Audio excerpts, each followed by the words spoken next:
नमस्कार, AI national news में आपका स्वागत है। चलिए जानते हैं आज की तमाम छोटी एवं बड़ी खबरों को। डेली अपडेट रहने के लिए लाइक और सब्सक्राइब जरूर करें। मोदी के मंत्री का बड़ा दावा, गारंटी दे रहा हूं 7 दिनों के अंदर देश में लागू हो जाएगा सीए। केंद्रीय मंत्री शांतनु ठाकुर ने नागरिकता संशोधन अधिनियम को लेकर बड़ा दावा किया है। कोलकाता में आयोजित एक रैली में शांतनु ठाकुर ने कहा कि पूरे देश में एक हफ्ते में सीए लागू हो जाएगा।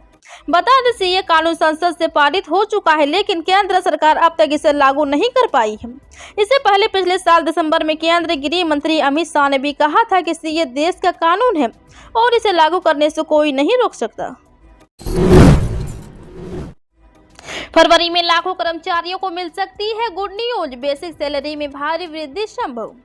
दिन बाद 1 फरवरी 2024 अंतरिम बजट पेश होना है। लोकसभा चुनाव से पहले वित्त मंत्री निर्मला सीतारमण अंतरिम बजट पेश करेगी। क्योंकि यह मोदी सरकार के दूसरे कार्यकाल का आखिरी बजट है, ऐसे में माना जा रहा है कि इस बार कई वर्ग को साधने के लिए लोक लुभाव घोषणा की जा सकती है। खास करके किसानों, युवाओं और महिलाओं के साथ कर्मचारियों को भी सौगात दी जा सकती है। चर्चा है कि डीए के अलावा फिटमेंट फैक्टर वृद्धि और 8वें वेतन आयोग के लागू करने को लेकर भी कोई ऐलान हो सकता है। हनुमान जी के झंडे पर कर्नाटक में बवाल, धारा 144 लगी। कर्नाटक के मांड्या जिले के केरागोडू गांव में हनुमान जी के झंडे को लेकर तनाव पैदा हो गया है। हालात ऐसे विकट हो गई है कि गांव में धारा 144 लागू कर दी गई है और बड़े पैमाने पर पुलिस फोर्स भी तैनात है। ये पूरा मामला बीते सप्ताह से शुरू हुआ था, जब कुछ युवकों के ग्रुप ने 108 फुट ऊंचे पोल में हनुमान जी का झंडा लगा दिया था। ग्राम पंचायत की ओर से इस झंडे को लगाने की परमिशन दी गई थी, लेकिन कुछ लोगों ने इसके खिलाफ शिकायत दर्ज कर दी। इसके बाद अधिकारियों की ओर से ग्रामीणों से निवेदन किया गया कि वह इस झंडे को हटा दे। रोकेंगे एमपी के अवैध उत्खनन और परिवहन, सरकार का प्लान तैयार। प्रदेश में अवैध उत्खनन रोकने के लिए मोहन सरकार का एएल प्लान तैयार हो रहा है। इससे सरकार न केवल अवैध उत्खनन पर शिकंजा कर सकेगी, बल्कि रास्तों में हो रही भारी हानि को भी रोक सकेगी। मध्य प्रदेश पिछले कई सालों में अवैध उत्खनन की परेशानी झेल रहा है और सबसे दुर्भाग्यपूर्ण बात इस विषय में है वो यह है कि इससे न केवल प्राकृतिक संपदा, सरकार के राजस्व, बल्कि कई अधिकारियों की जान को भी नुकसान पहुंचा है। बिलासपुर में सेना के लिए बनेगी बुलेट प्रूफ जैकेट, 30% कम होगा खर्च। बिलासपुर के युवा नमन के नवाचार को लेकर चर्चा शुरू हो गई है। डीआरडीओ की मदद से नमन ने बैलिस्टिक फैब्रिक प्लांट तैयार किया है। प्लांट में बुलेट प्रूफ जैकेट का निर्माण किया जाएगा। जैकेट का निर्माण प्रारंभ होते ही विदेश की निर्भरता कम हो जाएगी। अभी तक बैलिस्टिक फैब्रिक के लिए कोरिया, तुर्की, इजराइल और नीदरलैंड, सोयाबाद पर ही हमारी निर्भरता रही है। नमन के स्टाफ आपसे विदेश की निर्भरता काफी हद तक कम होने का दावा किया जा रहा है। अब बिजली चोरी करने वालों पर और कसेगा शिकंजा। 10 किलोवाट से अधिक के बिजली कनेक्शनों पर डबल मीटरिंग कराई जाएगी। प्रतिष्ठान पर लगे मुख्य मीटर के अलावा खंभे पर भी मीटर लगाया जाएगा।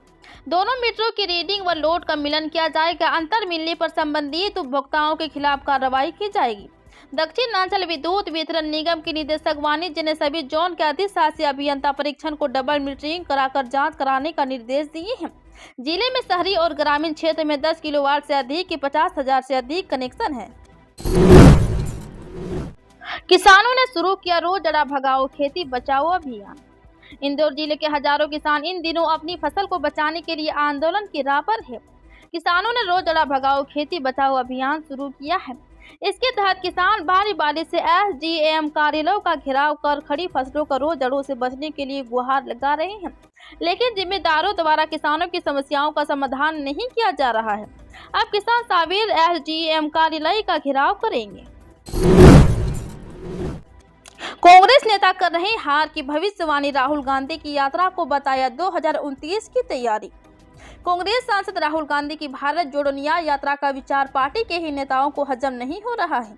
महासचिव प्रियंका गांधी वाड्रा के करीबी माने जाने वाले आचार्य प्रमोद कृष्णम ने यात्रा पर सवाल उठा दिए हैं। उनका कहना है कि एक और जहां दूसरी पार्टियां 2024 चुनाव की तैयारियां कर रही है, कांग्रेस पर्यटन कर रही है। समाचार एजेंसी एएनआई से बातचीत में आचार्य प्रमोद ने राहुल गांधी की यात्रा को 2029 लोकसभा चुनाव की तैयारी करार दिया है। पार्वती काली सिंह चंबल परियोजना ग्वालियर शिवपुरी में बढ़ेगी जल की उपलब्धता।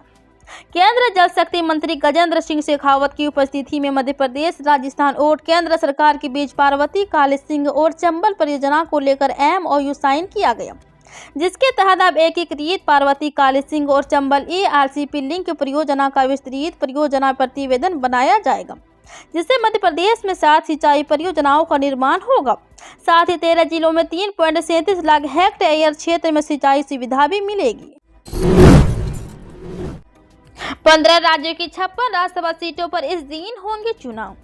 भारत निर्वाचन आयोग ने सोमवार को राज्यसभा की 56 सीटों पर चुनाव तारीखों का ऐलान कर दिया है। बता दें कि 15 राज्यों की 56 राज्यसभा सीटों पर 27 फरवरी को मतदान होगा। वहीं नामांकन पत्र दाखिल करने की आखिरी तारीख 15 फरवरी होगी और मतदान सुबह 9 बजे से शाम 4 बजे तक होगा।